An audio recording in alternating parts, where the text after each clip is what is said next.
স্বাগতম জানাচ্ছি glorious automation থেকে। আমি সঞ্জয় দেবনাথ। আমার পাশে দেখতে পাচ্ছেন একটি jet pump, single phase single capacitor একটা পাম্প মোটর। সো এটা পাম্প সাইড, এটা মোটর সাইড। সো এইখানটায় এই 1 এইচপি মোটর কত এম্পিয়ার কারেন্ট নেয়? অনেকের কাছে এটা কনফিউশন। আসলে খুবই সিলি বিষয়। অনেকে জানেন, অনেকে জানেন না। যারা জানেন না তারা মনোযোগ দিয়ে দেখলে এটা সম্বন্ধে সকল বিষয় ক্লিয়ার হয়ে যাবে। সো কত এম্পিয়ার কারেন্ট নেয় এটা আমরা জানি। 1 এইচপি মোটর হচ্ছে 746 ওয়াট। সো এটাকে আমরা ভাগ দিব কত? ভাগ দিব হচ্ছে 176 দিয়ে। তো চলে আসলো এটা 4.2। এখন প্রশ্ন আসতে পারে যে 176 কিভাবে আসলো? খুব সহজ বিষয়। আপনি যদি 220 ভোল্টে চলবে তো মোটরটা, ভোল্টেজকে আপনি গুণ দিবেন হচ্ছে 0.8 মানে cos থিটা দিয়ে। তো 176 চলে আসলো। মানে সূত্রটা দাঁড়াচ্ছে হচ্ছে ওয়াট ভাগ হচ্ছে ভোল্টেজ গুণন cos থিটা। সো এইভাবে চলে আসলে এটা 4 এম্পিয়ার বা 4.5 এম্পিয়ার কারেন্ট নিবে ফুল লোডে থাকলে, যখন তরতর করে সে পানি উঠাবে। অন্যান্য সময় সে 1.5 থেকে 2 এম্পিয়ারের কাছাকাছি কারেন্ট নিবে। সো এটা কানেকশন নিয়ে যদি কারো ট্রাবল থাকে, একটা ক্যাপাসিটর থাকবে, সিঙ্গেল ক্যাপাসিটর, সাথে ২টা ৪টা প্রান্ত আছে। একটা হচ্ছে রানিং কয়েলের জন্য, আরেকটা হচ্ছে স্টার্টিং কয়েলের জন্য। সো আমরা দেখে নেই কোনটা রানিং কোনটা স্টার্টিং। এক্ষেত্রেও কিন্তু আপনার রানিং এর রেজিস্ট্যান্স কিন্তু কম হবে স্টার্টিং এর তুলনায়। সো আমরা ইয়েলো ২টা পয়েন্টে ধরলাম। এখানে রেজিস্ট্যান্স কত দেখাচ্ছে? রেজিস্ট্যান্স দেখাচ্ছে 14.7 মানে 14.7 রেজিস্ট্যান্স। আর তার পাশেরটাতে সবুজ ২টা পয়েন্টে রেজিস্ট্যান্স দেখাচ্ছে 7.1 বা 7.1। তো বুঝতেই পারছি সবুজ ২টা পয়েন্টের রেজিস্ট্যান্স কম কার তুলনায়? হলুদের তুলনায়। তার মানে কমটা হচ্ছে রানিং আর বেশিটা হচ্ছে স্টার্টিং। সো কিভাবে কানেকশন করব? আপনারা যারা আমাদের এই মোটরের সিক্যুয়াল ভিডিওগুলো দেখেন আপনারা জানেন যে রানিং এ ডিরেক্টলি পাওয়ার দিতে হয়। সো আমরা আজকেও তাই করব।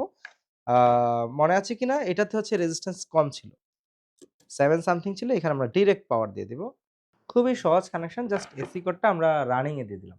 আর রানিং থেকে ক্যাপাসিটিটা কি করবে? স্টার্টিং এ চালাবে। সো এখানে রানিং থেকে জাস্ট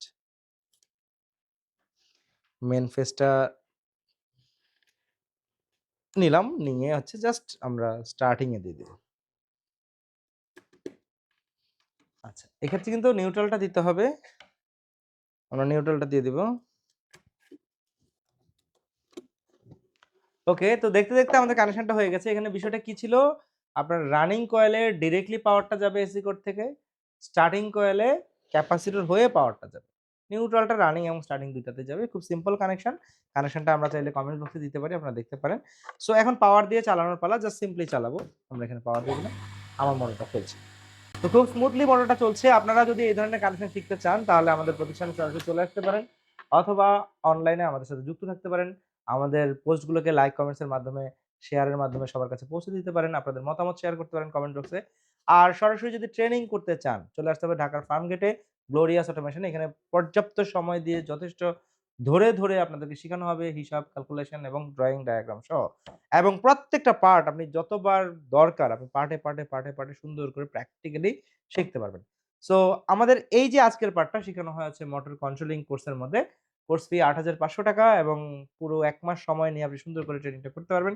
সপ্তাহে ৬ দিন ক্লাস এবং এখানে single capacitor motor, double capacitor motor, 3 phase motor, single phase motor সহ ম্যাগনেটিক কন্ডাক্টর, রিলে বেস যত ধরনের স্টার্টার হয় প্রত্যেকটা জিনিস আপনি পার্টে শিখতে পারবেন। ধন্যবাদ সবাইকে। আশা করি অন্য কোনো ভিডিওতে আবার দেখা হবে। ধন্যবাদ।